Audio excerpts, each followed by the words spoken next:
Chloe, I've been meaning to pick your brain about something that's been eating away at me for weeks. A guy I went to art school with just won a rather prestigious digital art competition, and it turns out he generated the whole piece with an AI model. He barely even tweaked it. I was wondering when this topic would come up between us. I take it you're not exactly thrilled about it? Thrilled?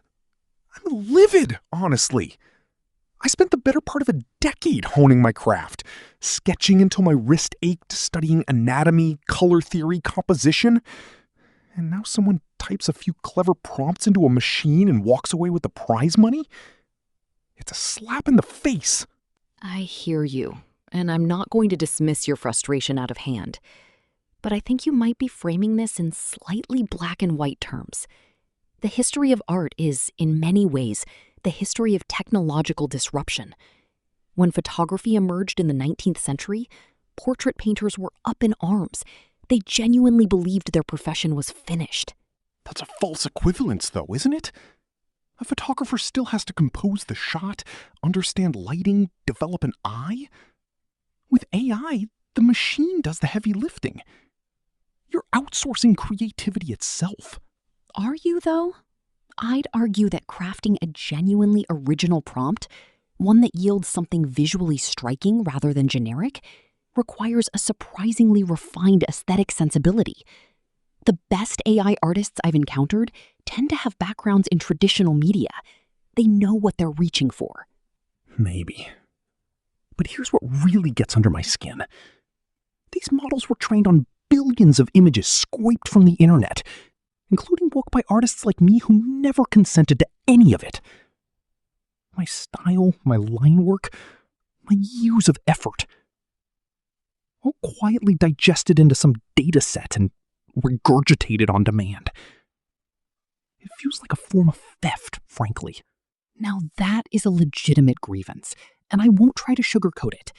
The copyright situation is a genuine mess, and the legal system hasn't caught up.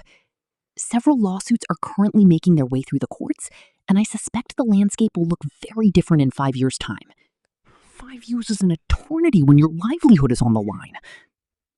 I've already lost 2 commercial clients this year because they've started generating concept art in-house. That's a bitter pill to swallow, and I'm sorry. But can I play devil's advocate for a moment? Perhaps the role of the human artist is shifting rather than vanishing. Curation, narrative, emotional resonance, these are things a machine can't authentically provide. A viewer can tell, even if only subconsciously, when there's no lived experience behind the image. You think so? I'm not convinced the average consumer can tell the difference, or even cares to. Perhaps not in a fleeting glance on social media, but in a gallery context, where people are invited to sit with a piece and interrogate it, AI work tends to fall flat rather quickly. It's technically impressive, but emotionally hollow. Like a beautifully constructed sentence with nothing to say. I'd like to believe that. I really would. But I worry we're approaching a point where good enough will simply eclipse genuinely meaningful, because it's cheaper, faster, and the market rewards efficiency. That's a concern worth taking seriously. But I'd push back gently and say that every generation of artists has felt this way about something. The despair feels universal and timeless, and yet meaningful art keeps finding its audience. Perhaps the task now is to articulate more clearly than ever what human creativity uniquely offers. Easier said than done when you're staring at a stack of unpaid bills. Fair point. I won't pretend I have all the answers. But for what it's worth, the gallery I curate for has explicitly decided not to exhibit purely AI-generated work. Not out of Luddism, but because we want to champion the human hand. There's still an appetite for that, Martin. Don't lose sight of it. Thanks, Chloe. That actually does help. A bit. I suppose I needed to vent more than anything else. Anytime.